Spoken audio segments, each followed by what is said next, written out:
Bismillahirrahmanirrahim. Assalamualaikum warahmatullahi wabarakatuh.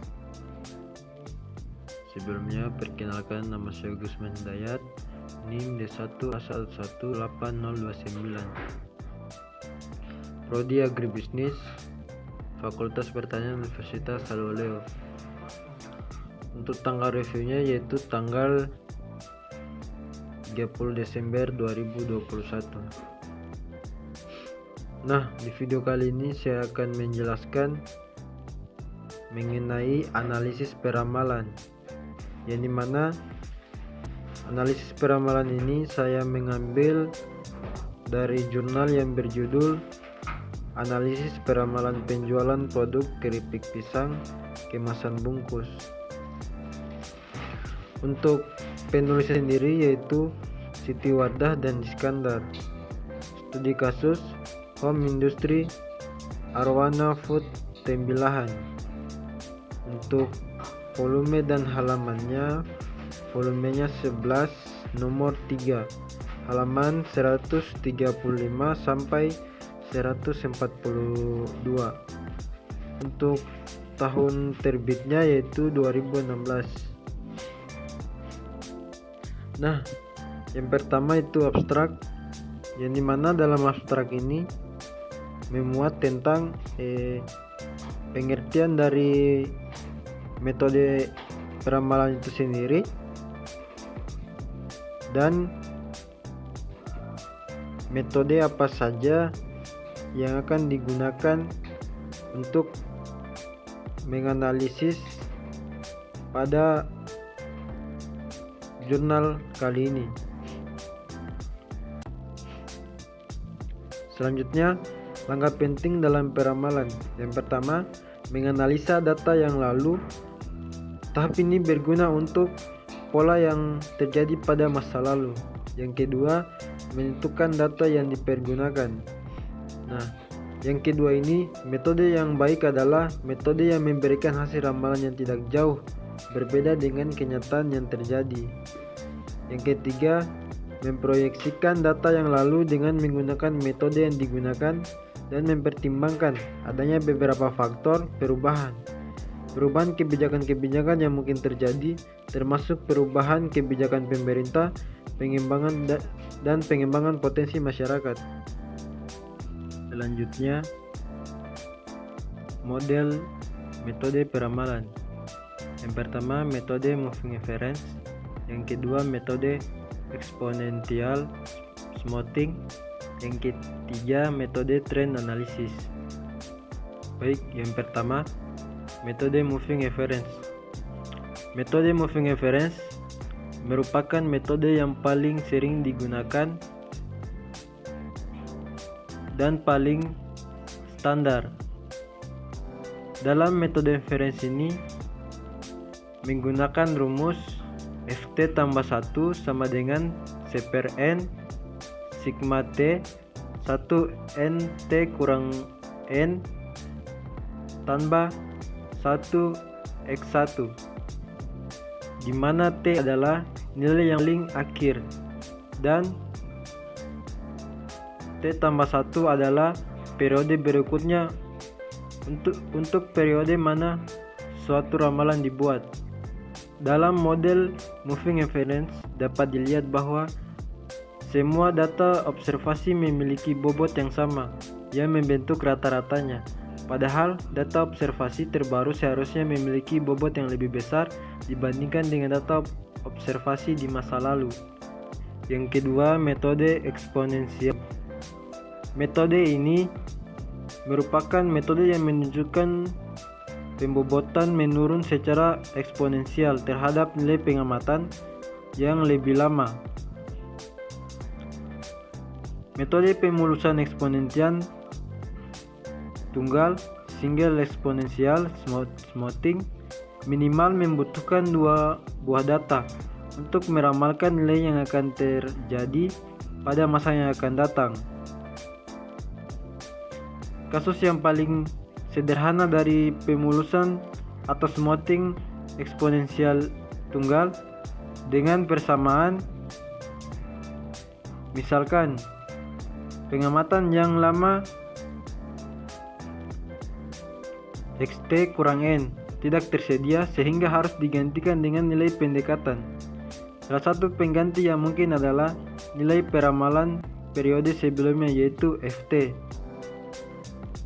Persamaan yang digunakan untuk menghitung peramalan ini yaitu FT tambah 1 sama dengan XT tambah dalam kurung 1 kurang alfa balas kurung FT.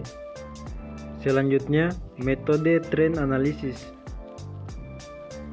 Nah, kegunaan metode ini untuk memisahkan tiga komponen terpisah dari pola dasar yang cenderung mencirikan deret data ekonomi dan bisnis.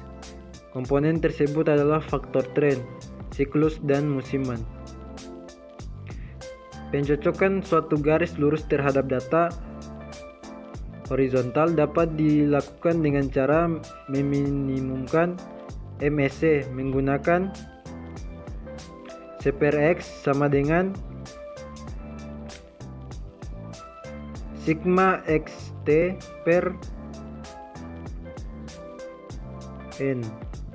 Garis tren linear untuk data deret berkala yaitu XT sama dengan A tambah BT. Baik, selanjutnya hasil analisis. Nah, yang pertama itu data penjualan.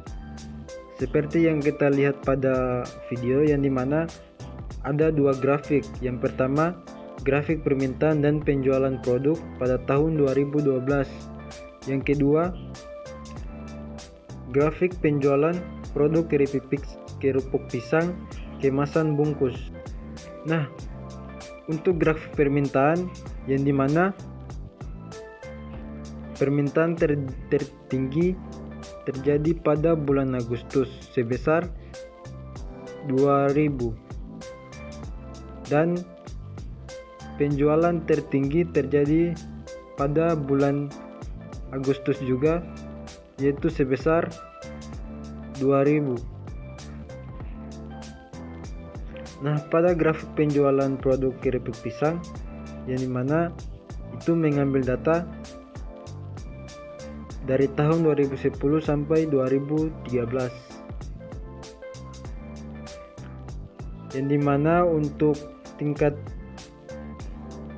pendapatan tertinggi, penjualan tertinggi terjadi pada bulan Agustus sebesar 1.800.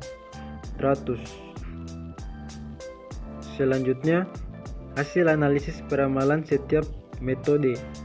Yang pertama, metode moving average.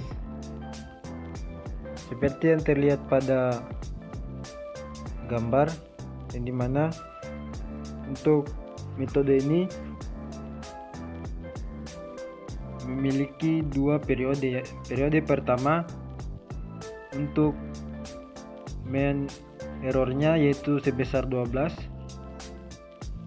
mean absolute deviationnya sebesar 212. Untuk forecast next periode itu sebesar 1368. Nah, pada periode kedua untuk mean errornya yaitu sebesar, sedangkan untuk forecast next periodenya itu sebesar 1269,5. Selanjutnya, metode exponential smoothing. Nah, seperti yang terlihat pada di gambar, untuk mean errornya itu sebesar 14,2113, sedangkan pada mean square errornya sebesar 112.759. Dan untuk forecast next periodenya yaitu sebesar 1321,469. Yang ketiga, metode trend analysis, yang dimana untuk error measure-nya pada for periodenya sebesar 37. Untuk mean errornya pada future periodenya sebesar 38. Dan untuk mean absolute definitionnya sebesar 39. Sedangkan untuk statistiknya sendiri yaitu sebesar 45. Untuk correlation coefficientnya untuk value-nya sebesar 0,2418, future periodenya 46, dan untuk forecast-nya sebesar 1172,387. Untuk koefisien determinasinya untuk value-nya sebesar 0,0584, untuk future periodenya sebesar 47, forecast-nya sebesar 1178,049. Nah, yang terakhir yaitu kesimpulan.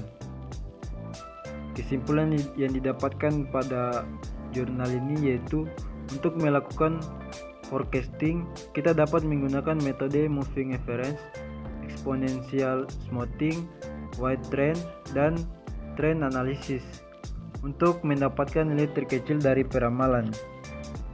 Berdasarkan pengumpulan dan pengolahan data serta analisa yang sudah dilakukan, maka dapat kita bandingkan bahwa dari segi tingkat kesalahan serta perankingan, trend analysis mempunyai tingkat kesalahan yang lebih kecil dibandingkan dengan metode lainnya.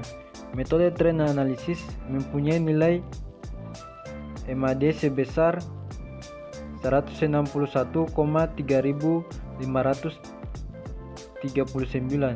dan MSC-nya sebesar 55.744,16 dan standar error sebesar 242,947. Maka dapat disimpulkan bahwa metode terpilih adalah metode trend analysis. Berdasarkan analisis penentuan peramalan, jumlah penjualan produk keripik pisang kemasan bungkus adalah sebesar 1121,424 atau 1122 bungkus per bulan. Agar tidak mengalami kekurangan atau kelebihan persediaan produk keripik pisang untuk kemasan bungkus. Baik, mungkin penjelasan mengenai review jurnal yang menggunakan analisis peramalan cukup sekian. Saya akhiri. Wallahul muwaffiq ila aqwamit thoriq. Wassalamualaikum warahmatullahi wabarakatuh.